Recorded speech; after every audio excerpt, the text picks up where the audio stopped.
If there is infrastructure, if United States and NATO missile systems appear in Ukraine, it will reduce their flight time to Moscow from 7 to 10 minutes, and in the case of deployment of hypersonic weapons, to 5 minutes.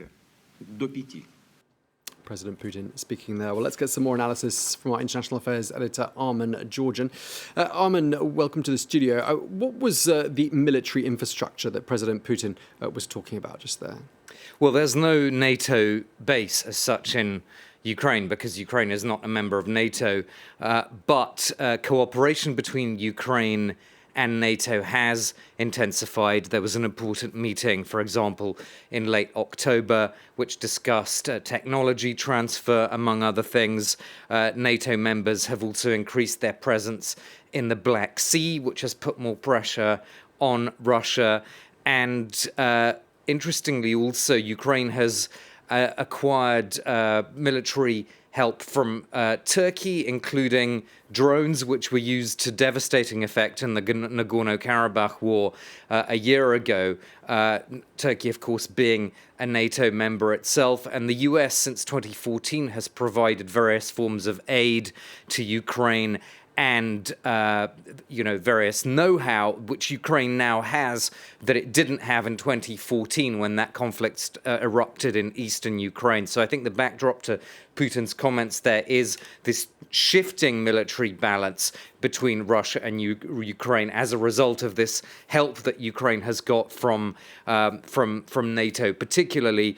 And of course, Russia still has by far a bigger army than Ukraine. But as I said, Ukraine does now have this technology and know-how, which is changing the balance a bit now. Okay, and are we hearing anything from Ukraine itself? Yeah, absolutely. I mean, these military activities by Russia for President Zelensky of Ukraine simply underline, as far as he's concerned, the urgency for Ukraine to join NATO and the European Union. And in his latest comments, he was pushing back against the idea that is sometimes expressed by national security doves in Europe and in the US that, the West should be careful, should take things slowly, not rush into offering Ukraine membership of NATO and the European Union. Let's take a listen now to President Zelensky. We cannot accept the theory that is now very popular about Ukraine joining the European Union in 30 years and joining NATO sometimes in about 50 years. It demotivates us and it slows us down.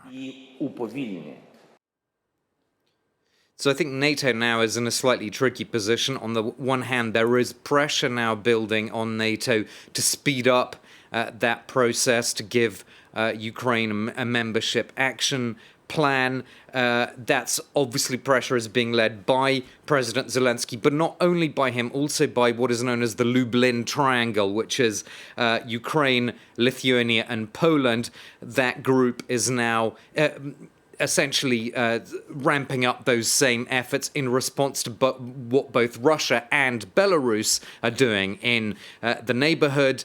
So NATO, of course, is well aware that not only did it offer the Ukraine the possibility of NATO membership as far back as 2008 at the NATO summit, but it reiterated that possibility at the June summit, the NATO summit in June of this year. So that's at least twice that NATO has affirmed this path towards NATO membership for Ukraine. Ukraine is now saying, well, where are the concrete steps to actually bring us into European Euro-Atlantic integration?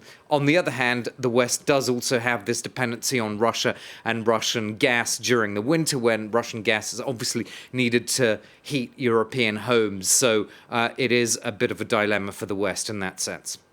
Okay, well, thank you very much indeed. Our international affairs editor, Armen Georgian. Thank you very much.